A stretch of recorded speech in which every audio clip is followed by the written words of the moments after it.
Tiripo paPlatinum FM munzwa yawo. It is the Platinum Experience. Tiri pataurana tete, taurana tete, taurana sekuru, taurana gogo. Ndongo yakuti tinge tichibatsirana nditi panyaya dzakasiyana-siyana dzatinenge tinadzo dzatinoda kubatsirwa. Ndogara ndichitaura kuti a problem shared is half solved. Ukaramba uchigara nedambudziko rako riri kushungurudza usingaudze mumwe munhu, ndopa unozosvika pakuita depression, pakuita high blood pressure, pakufunga zvimwe zvinhu zvinenge kuzviuraya, okutora zvinodhaka chaizvo senzira yekuda kupedza dambudziko rako. Mustudio semazuva ese kana iri Tuesday neThursday nendina sekuru nagogo. Sekuru nagogo tiri kugamuchirai. Tinotenda muzukuru wamukasei Shami. Ndamuka zvakanaka chaizvo. Ndabva ndanzwa kufara zvepamanizoti makahwina. Kuita number 1 Tell us more gogo. Makadadisa. Aiwa zvakavhaidza. Takafara. Makafara chaizvo. Zvinhu zvatatisina kutarisira asi takangoona tichibuda ne1. Saka mandigira werekapo ndo lakadiki kengobikira mwana porridge katoko kaya. Aiwa zvinorongeka muzukuru. Tongo kupoka mukapoto.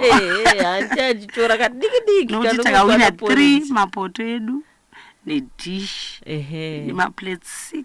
Amusuti dadidzira. Zvakarongeka. Amusuti dadidzira. Aiwa totodada. Hanzi chenjese kana chabuda chakanaka chinobuda. Chero ukazoitwa function kuchechi maungoburitsa zvinhu zvenyu zvakubikira. Makubikira naye. Zvakarongeka izvo toti makorokoto kwamuri gogo. Chokwadi takawina. So toti vamwe madzimai akati gogo vanofara kudai. Vakatoshamisika nokuti handitauri nyangwe ndiri kuchechi handiti sei but patakawina mafarira changa akanyanyisa. Chazoti mumwe musi mumbotiimbirawo zvishuwa because tongonzwa kuti munoimba kuchechi uku but chazoti one day mumboimbawo ipo pano. Sekuru mamuka sei? Ini ndamuka ndiri kufara. Hamusi kunzwa yenyu jealous? Mission accomplished. Bozi dai vasina kuchemawo kuti sekuru taonekwa muri titikumbirirewo kuna Mwari titi number 1. Makutozvikwanisawo panyaya yacho. Usadaro kumbirira so Mwari kupindira mufunge kuneta number 1 out of 44. Kwaya dzakadziriko. Makadadisa. Zvinofadza chaizvo. Tinofara kana mauya kudai so tibva tanyanyisa kufara kwacho. Tinoda kutarisa nyaya tinayo muzuva ranhasi. Munhukadzi akatumira nyaya iyi nezuro, saka rega tinoti ngamubatsirawo kusvika papi. Ari kutaura iye kuti hanzi makadii, ini ndiri munhu ane mhuri, ndine murume nevana vedu 3. Ini nemurume tunoenda kubasa, so vana vanosara nemusikana. Iye musikana uyu anoshare birthday nemwana wangu musikana ane 5 years. So weekend ndakaenda off. Hanzi paakaenda off ndakati regai ndimboita thorough cleaning mumba. Mukurongedza ndakasangana nemafuta anga akapisirwa muplate yesimbi nechigubhu chine matombo nemvura. Ndikabva ndangofungira kuti zvinhu zvekumasowe. Ndakamubvunza paakadzoka musi weSunday akati zvinhu zvangu zvekumasowe. To be honest, I feel like akanditadzira zvangu because ini ndiri munhu wePentecostal, handitende mune zvemvura nematombo izvi. Saka handina kufarira kuti akapisira zvinhu mumba munorarawo futi mwana wangu. Ndinganzi ndatadza here ndikati ndimudzinge basa. Zvimwe zvese anoita hake zvakanaka, asi ipapo handina kupafarira. Ndonyaya iripo yoyi nhasi. 0719945945 ngatinyatsoidiscusai zvizere. Unongotumira message, unotumira voice note. Gogo nasekuru varipo zvekare kuti vange vachitibatsira kunyatsoziya nyaya yacho zvisere.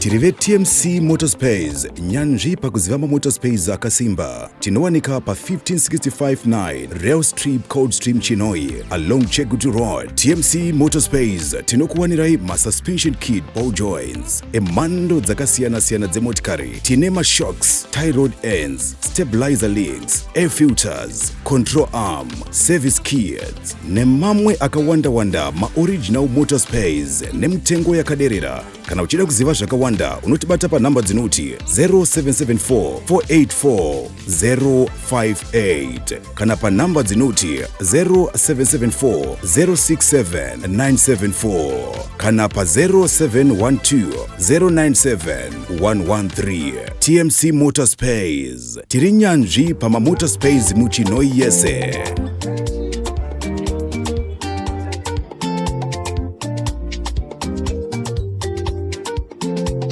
Amai ava vanoratidza kuti vakamaka kana kuti havafari nezvimwe zvitendero.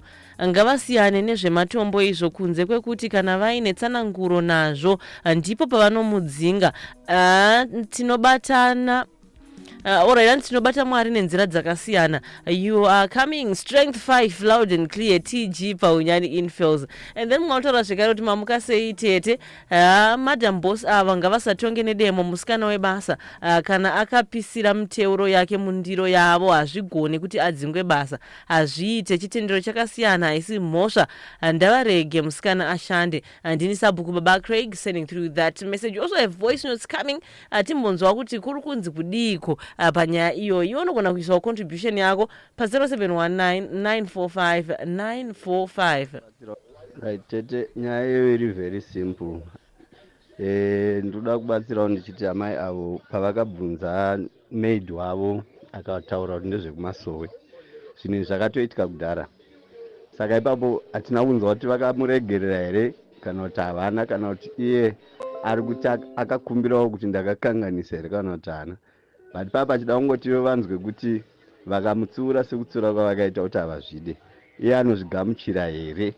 Kana asingagamuchire zviri nani asiye bhosi anenge achitovatadzisa kugara nerufaro. But kana achigamuchira kuti sorry mama ndakakanganisa handichazviita, handione nidhi kuti vamusiyise basa nekuti izvi zvakaitika kudhara izvi hazvicharivheseka.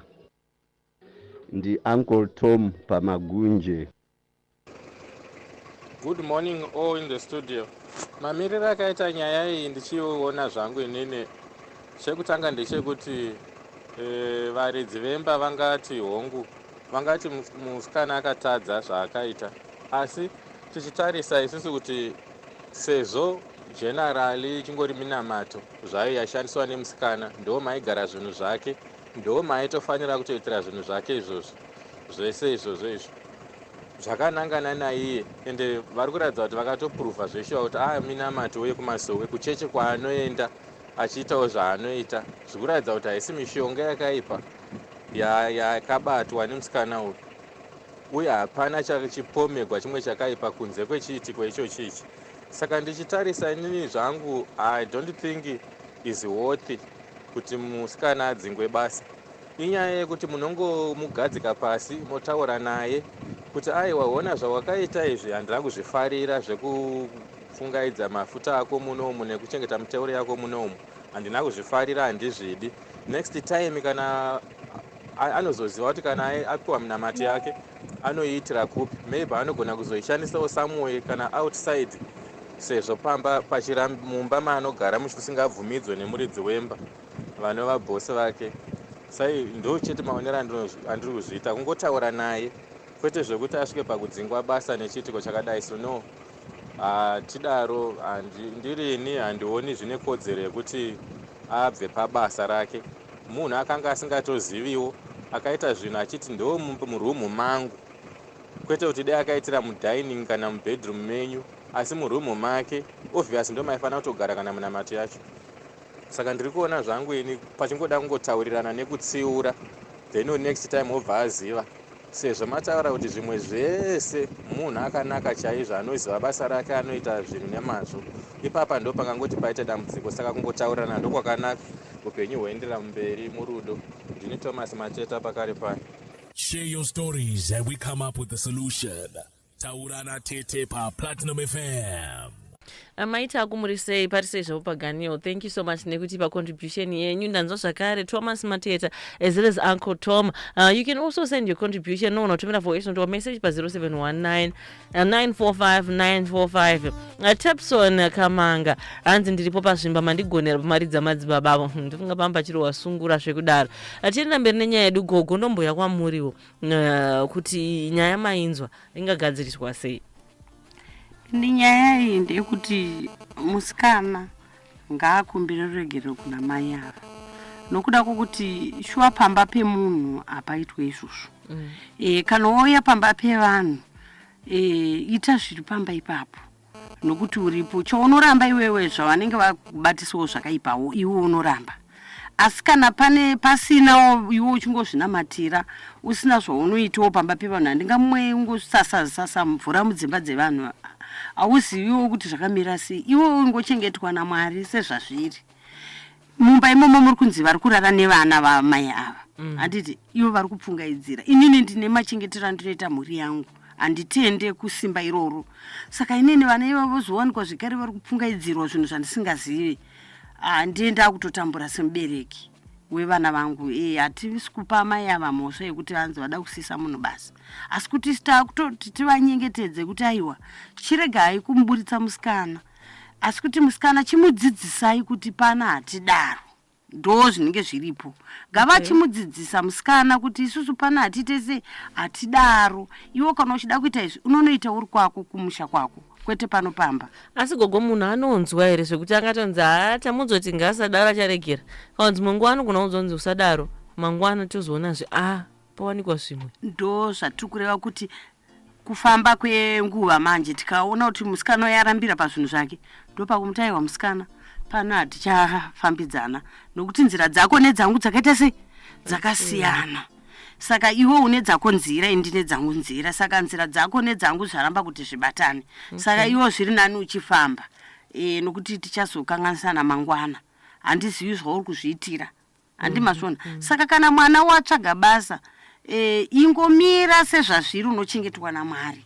Ivo ava kana vane miteuro yavo Mwari vanotokunyukura urimo mukati mekusava nemiteuro pamba pevanhu. Nokuti pamba pevanhu vanoita zvavanoda. Ko pamwe ivo vane miteo yavo yavakateya nayo pamba ivo unopingunura miteo yayo vanhu unoipingunuriri. Nokuti ivo hausiriwo muridzi wezvinhu izvozvo. Saka ivo kana ndisiri muridzi wezvinhu izvozvo zvinondibata papi? Hapana chinondibata nokuti ndezvavo. Inini ndiye ndichishanda basa rangu sekushanda kwandakauya kuzoita pabasa. Asika pane vamwe vakutanzi mukadzi akuvhunduka chati kwatara pamwe ane zvaanazvo. Aiwa kana ane zvake ndezvake.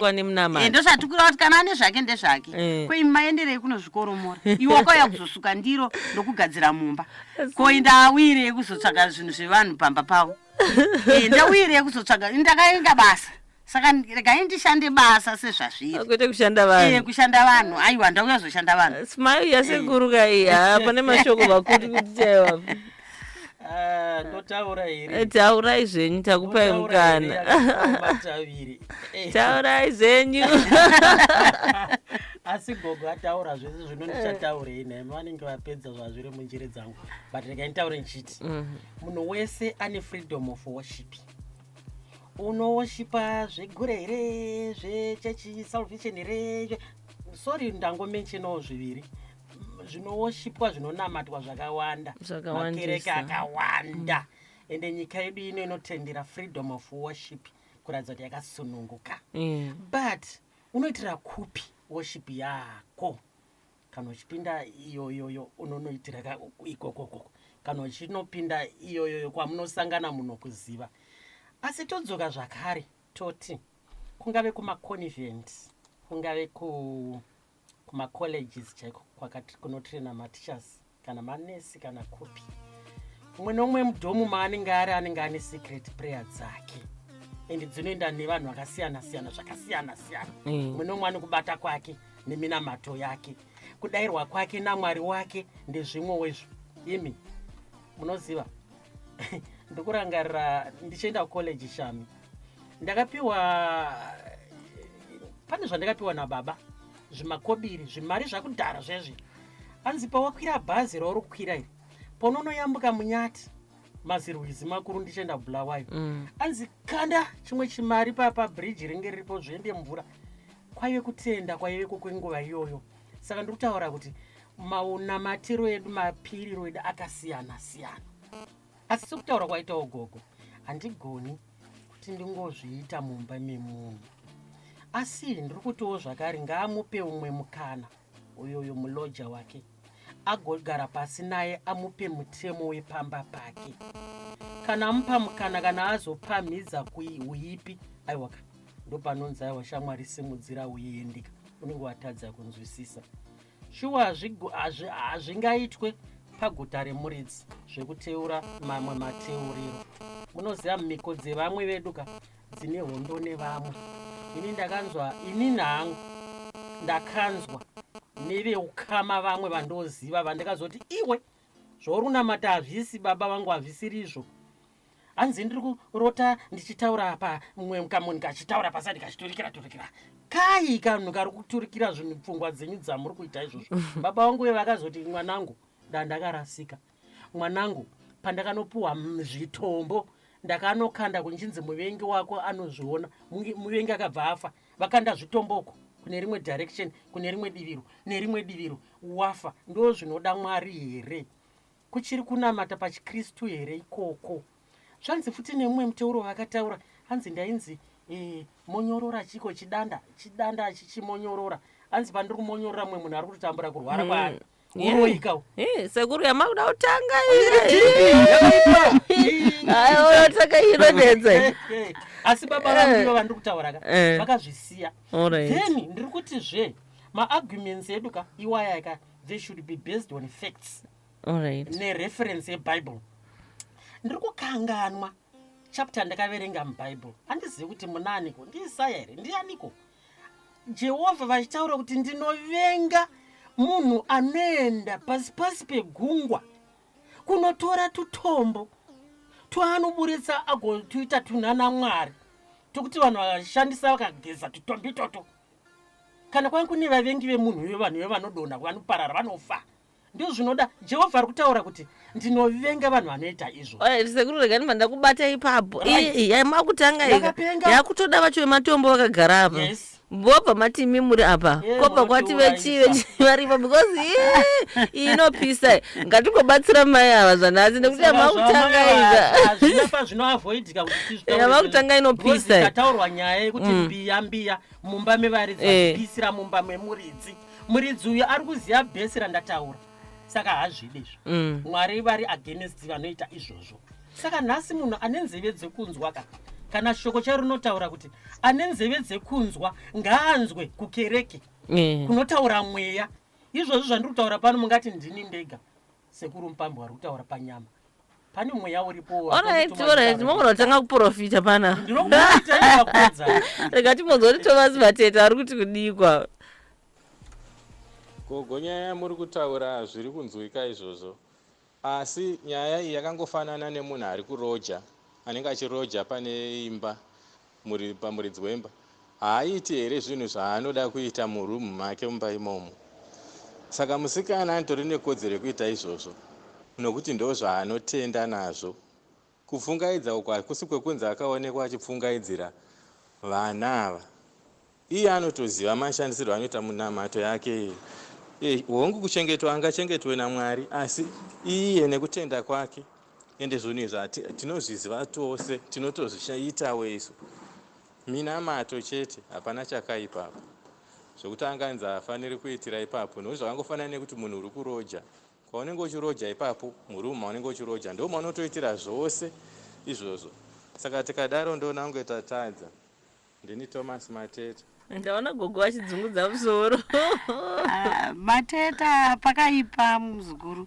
Nokuda kwokuti rega ndikutsanangurire zvakafanana nekuti pabasa. Handiti uku kubasa kwatiri kutaura nezvako.